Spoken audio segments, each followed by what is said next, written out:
should all couples work together? And so that's a big question. You learn how to work well together because we do feel all couples can work well together.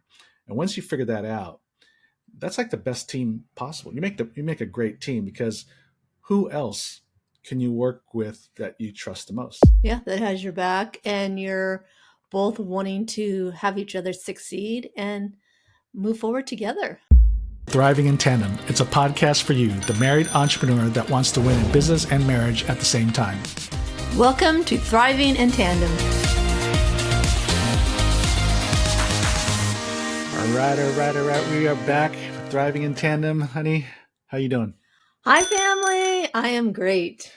And so today we're going to talk about how to avoid disaster, why working with your spouse can spell trouble for your business. With a capital T. And this has nothing to do about you, honey. I wasn't even thinking about me. Well, just in case, because my wife doesn't always know what we're going to talk about when we're going to record. No, he just throws me into stuff, you guys. So, well, because a lot of times I can give it the topic in advance, but you're still not going to look at it. And this is all stuff anyway. So I'm not like throwing her to the wolves. So don't He's throwing me to the wolves, you guys. This is all stuff we talk about. Both we've experienced it for ourselves, and also we help our clients through. So nothing new, right? So according to the 2022 U.S. Census Bureau, a little more than 10% of businesses are run by husband and wife teams. And that number is continuing to grow as more and more couples are realizing they can make more money working together than in separate jobs or businesses.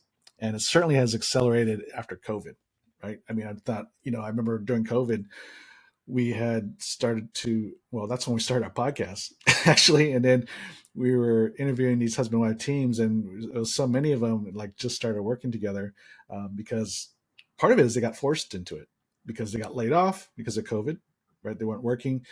And so they had to pivot. So you guys, I used the big COVID word for that, that time. And so a lot of them end up starting to start a business together, right? Just kind of made sense. So part of it was just being forced to it. And I think a lot of them had thought about it and wanted to do it. And that just ended up being the perfect opportunity for them to get started. Yeah. So when you talk about working together with your spouse, well, you may already be working with your spouse, but for others, you might be just thinking about it, right? And for others, it's like an absolute no. Right? Well, and I think working together, that's a big term because to some people, a lot of people think we work together 100%, which is not the case. Well, that we're together, physically together in the same room all the time. So for some, you think working with your spouse is romantic, right? Oh, it's great. We can be together all the time. Oh, I'll never get tired of you. It'll be so nice. It may not be as romantic as some may think, but neither is it the beginning of a disaster for a relationship like others think, right? Remember when we bring this topic up? We get a lot of some times. people are like, oh, there's no way I can never work with my spouse, right? And I was one of those where I thought that, no. He couldn't get along with me. well, it wasn't that I didn't think I could get along with you. It was you thought it was too much trouble? I get along with you. I mean, we're married. I don't know how long it was been at that time, 5-6 years or whatever. And obviously we got along great and loved each other. I thought though working together would make it difficult in the relationship. So not even trying to, I just automatically thought, no, it's not a good idea. So I know there's some of you that think the same way I thought. So the question is, should all couples work together? And why do so many fail? Because I know we've all probably heard, or maybe even experienced for yourself, where we work together. It's like, now it's been there, done that, not going to do it again. Or you had friends or family that the husband and wives worked together and it just fell apart. And so that when you see that kind of shies you away from wanting to work with your spouse, right? If you saw how it didn't work out for other people, then you're like, well, I don't want to do that. I don't want to repeat the past. So, we're just on a podcast for the Family Business Podcast, I think it's called, right, this morning, and asked us, should all couples work together? And so that's a big question. And before we get into that, what we can tell you is that once you learn how to work well together, because we do feel all couples can work well together. And once you figure that out, that's like the best team possible. You make a great team because who else can you work with that you trust the most? Mm-hmm. Yeah, that has your back, and you're both wanting to have each other succeed and move forward together. Yeah, because I mean, I'm assuming, right? You both want the business to succeed because if the business succeeds, then you both It's a win. win-win. Yeah, and also you have complementary skills that you can bring together and make a great team Mm-hmm. because it's rare where husband and wives are exactly the same, both in skill set and gifts, right? I know it used to really bother me that we had complementary giftings. Well, because It bothered you that our well, I mean, I don't gifts know, complement bothered each me, other. but sometimes it would be a bit much because I thought, oh my gosh, you're so detailed that I'm like, does it really need to be that detailed, that perfect, that, you know? And So then, what you're saying is our differences bugged you. right, The not all of them, but the detailed one did. detail one, yeah, just And that so, one. because I'm more spontaneous, he's the planner. But then one day I kind of got thinking about it. I was trying to do this project and I needed help. And I'm like, oh my gosh, I'm going to ask you to help me because you're so detailed. This is right up your alley. It's a project, honey. I know how you love projects. And I thought, I'm going to get him to help me in your strengths. Mm-hmm. And so ever since then, I'm like, oh, I love this. So then she started to um, try to Oh, here trick we me. go. What? What? What are you going to say? You started trying to trick me into doing work for you. You called it a project. Because you love projects, honey. Not necessarily. It has to be a project I like. So just because you call it a project doesn't mean I'm going to like it. Because I know how to frame it. Well, you think you do. But in your head, you think you're doing a good job. But if I don't like the project, I'm not going to do it. I don't want to do it. It doesn't matter if you can call it a project all you want. But if I don't like it, I'm not going to do it. So, or I don't want to do it anyway. So, anyways, but when you learn how to work together as husband and wife and learn how to use your complementary skills or your differences to work together, it's really going to help take your business to another level. And so the key is though how to avoid these disasters, how to avoid, really divorcing as business partners, not divorce like marriage, but like divorcing as business partners, how to work together and succeed is the key issue. Okay, so I got a funny story. This is not us, but this one couple, they worked together and he gave his wife a performance appraisal. And I said to him, how well did that go over in the bedroom? That does not sound romantic to me. And she was not happy because he did not give her a good one. And he said, well, she needed to know. And so he's actually. I only laugh because it didn't happen to me. Okay. So he's one of my mastermind buddies, and it's kind of the running joke. So there's four of us. We got together last winter, last December. One of the guys has a second home in the Jersey Shore, so we got together and the four of us hung out, did some masterminding, helping each other's business. And of course, that topic came up was Sean, and so the big joke is how much or how he lacks empathy.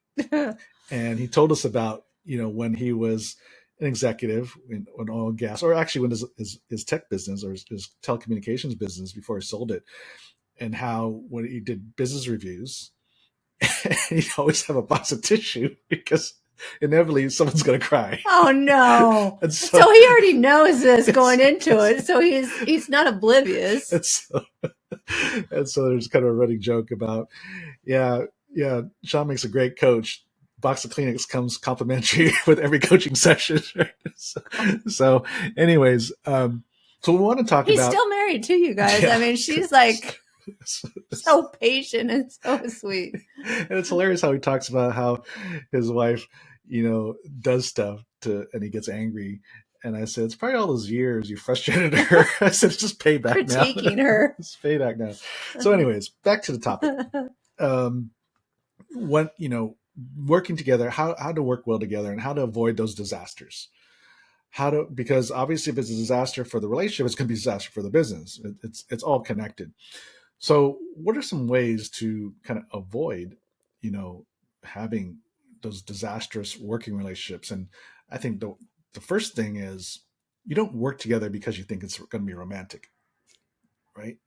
It's like it is business, and working together is not necessarily romantic, Yeah, I would agree with you. right? I mean, you got to do business, and then what happens is if you don't clearly define and create the boundaries between business and home, then there's actually could be a lack of romance because everything's about business. And actually those connection times, to really be, for it to be romantic, or for things, for the romance to be strong, there always has to be those moments of intimacy. And that's not having sex, but it's about connection time, heart to heart connection. And you don't do that in business, right? You don't do that while you're working. No, we don't have that hat on. I mean, you can carve out some time to have those moments for sure, but in general, when you're working together, it's not romance. But it can actually negatively impact romance if you don't have clear boundaries between work and home. Well, and I kind of go along with that line because I'm thinking expectations. I need to know what the expectations are. I remember one time I was doing something that was not my gifting, and it frustrated both of us to no Hmm. end. It was bookkeeping. That's not my thing. I'm more of colorful, creative type, and numbers has to be very precise, and you get frustrated because you keep asking me if I got it done and I didn't, and I put it off, and then I would finally do it, and then you're like, honey, this isn't right. You would be upset because you need it perfect, because of course bookkeeping, you need that perfect. And I would get frustrated because I feel like I was helping out, and it was something I didn't really want to do to begin with, and so that created a lot of conflict, and we never really talked about what the expectations were. Yeah, and so that also goes along to, it's cheaper than hiring an employee or hiring out that work, Mm-hmm. right? You don't just throw your spouse into a job just because it's cheaper because she or he is available. You need And someone in that seat yeah, that's not, you don't have to pay. and expectations is a key thing. It's understanding, what's business and what's not, and knowing how, when you're having these discussions about business issues, how do you prevent it from getting personal? Mm-hmm. Because that's where the romance starts to stop, because you give, I mean, not to the extreme of giving a performance review, but you're going to have moments when you're talking about something that's maybe you don't approve of or agree with, and then how do you prevent that from getting personal? Or sometimes you need me to do something. You ask me, and when I'm thinking, I'll say about it ahead of time. I'll say, what's the expectations? Because sometimes I'm thinking, oh, you're going to want this perfect. And that kind of puts pressure on me. And then when I ask you that, you're like, oh, I just need X, Y, and Z. It doesn't need to be perfect. I just need it for da da da da da. And I'm like, oh, okay, I can do that. Yeah. So don't just throw your spouse into any position. It has to fit the gift, their skills to that position. And then definitely when you have to have these discussions, um, that how do you prevent those business discussions from getting personal? There's expectations, but even also you might start thinking about how to preface Mm-hmm. the issue, like before you raise the topic. I'm going to talk about your bookkeeping performance, for example. It could start with, hey, I'm not trying to be critical. This isn't personal. I just need to have this business discussion with you. Is this a good time, kind of thing. So, put prefacing things ahead of time, making sure, because I think we all know what issues, whether it's business related or even at home, what potential issues can be a hot button Mm-hmm. for the other. And giving kind of a warning shot ahead of time is always going to be helpful. And telling them, hey, this isn't a personal issue. This is a business issue we need to talk about. And finding the right time to ask them, not when they're in the middle of something else Hmm. and they're half listening and they're trying to get something done or with the kids. Uh, that's not a good time. And the other thing is too is making sure there's clear boundaries between home and work, meaning that you don't start talking about work issues at the dinner table, for example. So if you have your office or your business is away from home, then make sure when you get home or when you're off the clock, you're not continuing to talk and think about business issues, because that's when the lines get blurred between personal and home. Because the business can be all consuming and just take over your life. Yeah, and that's where the business or talking about business can become personal, Mm-hmm. right? Because we don't know, there is no line, Mm-hmm. right? If you talk about business things at home, well, naturally, that's it's gonna subconsciously you're gonna take things personal because you're at home, which is supposed to be more of a personal space. And the kids will too, because I hear kids say, "Oh my gosh, that's all my parents talk about is business, business, business." Hmm. Yeah, and the other thing is to kind of avoid those trigger moments, whether it's words or actions.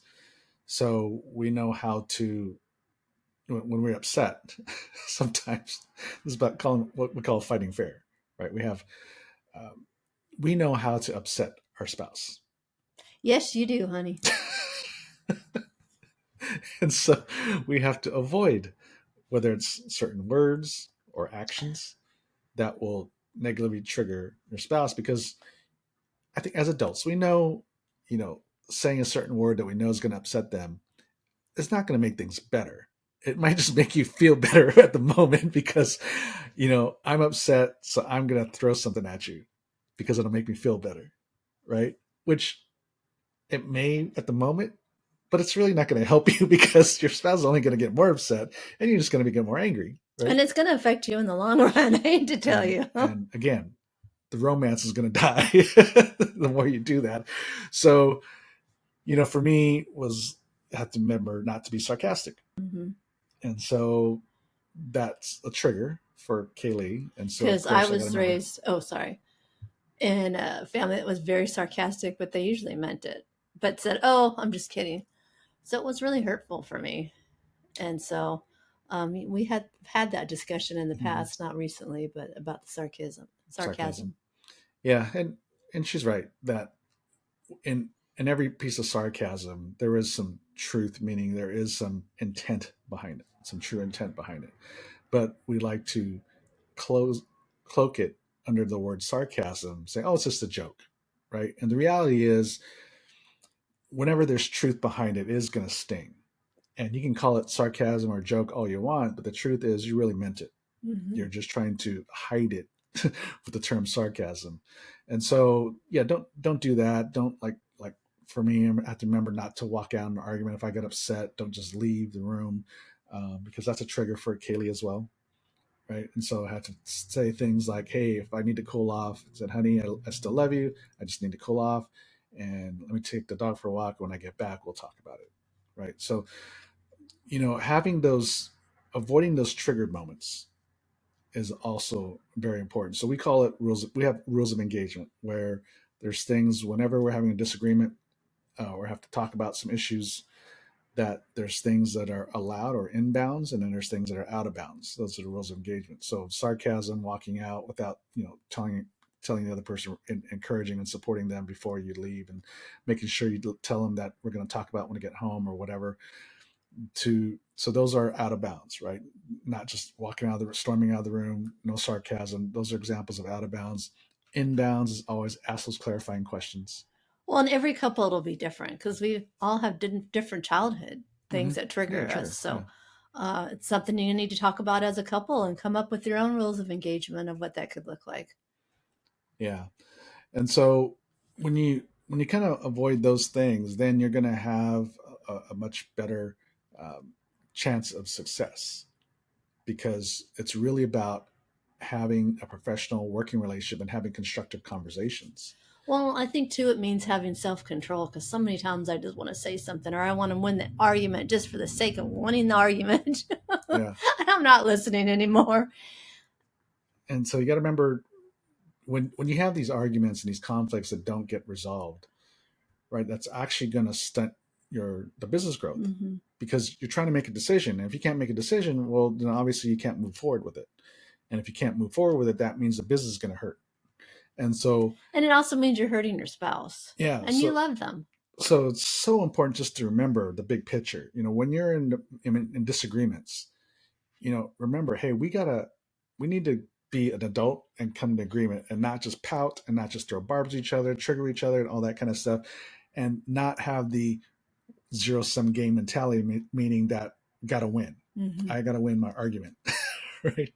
Because it Well, doesn't really help. Because if one wins, the other loses. and I think you'd be surprised how many times we have miscommunications. Robert and I will get into a situation where all of a sudden he'll stop and he'll say to me, honey, and I'm catching myself thinking this way too more now. I think we're talking about the same thing, but in two different ways. I'm like, Yeah. oh my gosh, can we really be arguing about that? Yeah, and if you've read our book, there's a story in there about the Mm-hmm. green chilies. How we were literally saying the same word, green chilies, and we're arguing about it. Because it meant two different things to Because it meant us. two different people, right? So yeah, think about when you're having these disagreements. It's not a zero sum game. It's not a zero sum game. It's not about you winning or her winning, and because again, if one's winning, that means the other's losing. It's not me versus her versus him kind of thing. That you're in this thing together. You're in this business. You're doing this business. And so whatever decisions you're making or trying to come to a conclusion on to make, it affects both of you. It affects the business. It affects everybody involved in the business. So you can't just, so having that kind of like digging your heels in and, you know, having your ego bruised because you feel disrespected or there's a lack of trust or whatever, and all these personal issues start coming up that hurts you from finding that common ground or that point of agreement that you can move forward to with is only going to hurt everyone. Well, and I've noticed too with healthy couples that they're able to resolve conflict pretty quickly. Hmm. I'm like, wow, I never, until you start looking for that, I didn't really notice it. And I think that's so true because once you can get yourself keep moving forward and get the momentum, as opposed to, well, you hear couples, we've been stuck in this area for 30 years, you know what I mean? And they haven't made any progress and haven't been able to get things resolved. And that's got to be tough. Yeah, I mean, it's happened with us. It's happened with a number of our Hmm. clients that we have to walk through. It's like, hey, we can't move forward, or the business isn't moving forward because you just can't come to agreement. Yeah. And I remember when, a while back, I don't know how many years ago now it's been, but we had a disagreement about some financial issue, and I was digging my heels in because I really felt what I was saying was correct because I did all the research and the analytics and all that kind of stuff, right? Ran the numbers and all that kind of stuff. And I think you had a feeling, And I different can't feeling. prove it. I don't And have any numbers or data. so of course I'm not going to buy this, right? I'm like, okay, that's nice. You have a feeling, but I ran the And numbers you and need the proof. research. And so yeah, but I remember you said your piece and your thoughts. And then she said, I know you'll make the best decision for us. And she left it at that. Didn't make a fuss about it. Yeah, I remember we didn't really have didn't have a like big issue, no big conflict. You just said your piece, and then you said, I know you'll make the best decision for us, and you probably just walked away at that point. And I remember that word us really stuck with me. And so I all of a sudden felt the weight of this decision. Because before it was just what I thought, right? My way is the right way. And it was more selfish, obviously, because I was digging my heels and I didn't want to listen to her side. And then, but once you said us, then all of a sudden I felt the weight of this decision because realizing that, oh, this does affect us, it does affect the business, it does affect a number of people involved. And so over the week, that next week, I really started to think about it, like, my side and then her side, and kind of molded over every once in a while during the week. And then finally came back to Kaylee and I said, yeah, I think you're right. I think this is the right way to go. And And I said, right about what? Because caught I've her by already moved surprise. on. He already told me he thought differently. And so I hadn't thought any more about it. And you hadn't talked about it. So I thought, oh my gosh, I didn't realize you've been thinking about it all week. Yeah, so I think I caught her off guard. Totally did. So now she knows, even if I disagree in the moment, I'm going to think about it. Um, Which is a great trait.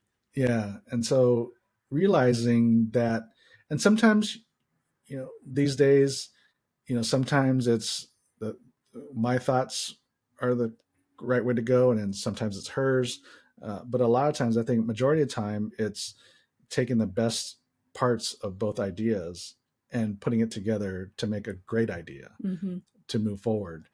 So, but you can only get there once you kind of lay down your ego and start thinking, this is an us decision. It's not a me decision. If it was just simply where I'm going to go play golf, that's a me decision, right? But if it's like vacation or anything that's involved the two of us, obviously it's got to be an us decision.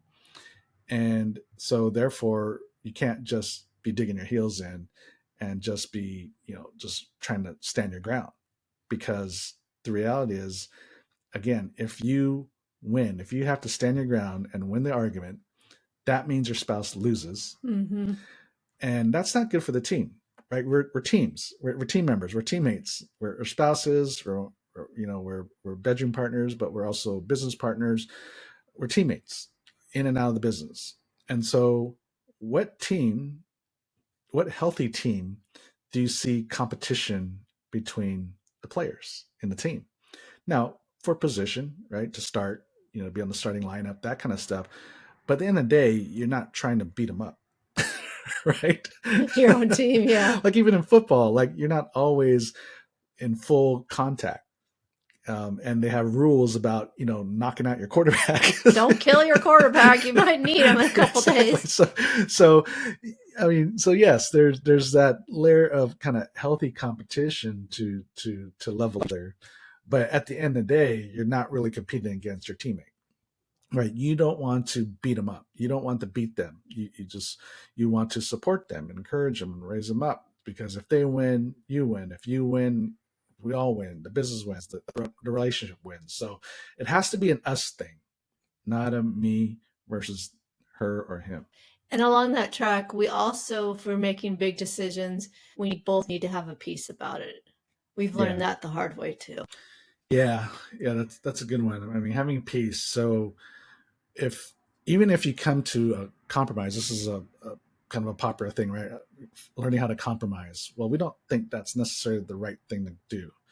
Meaning, like you somehow meet in the middle. So it's some kind of negotiation to kind of meet in the middle where both are kind of satisfied, but both may not be completely happy, right? I think there's a better decision in which both parties can be happy, completely happy, and not just satisfied and you gave a little bit. Because sometimes when you make these compromises, one spouse may feel that they maybe gave up more than they wanted to.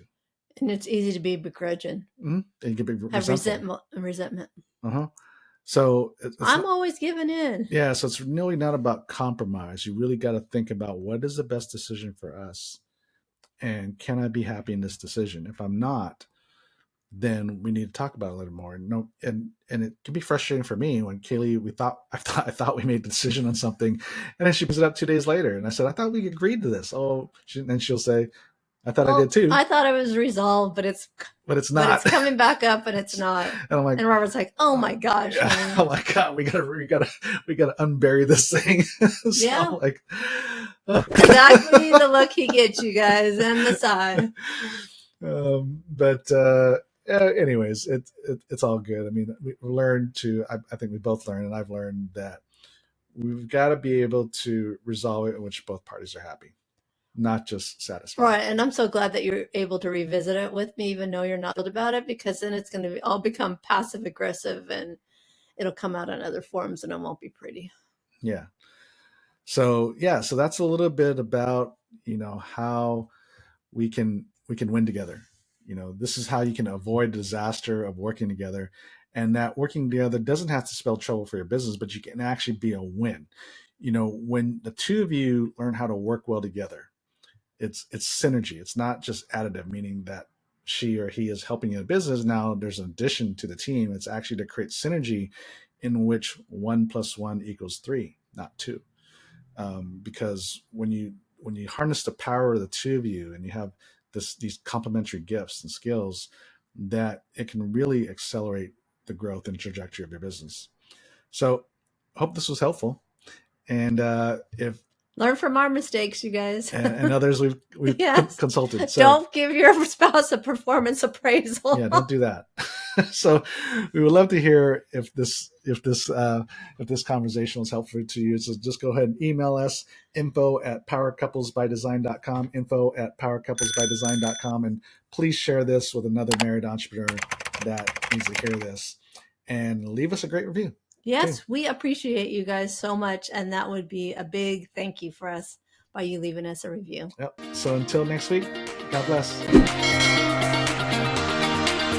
Thank you for listening to the Thriving in Tandem podcast. Please visit our website, marriedentrepreneur.co, for a variety of free resources to help your marriage and business succeed.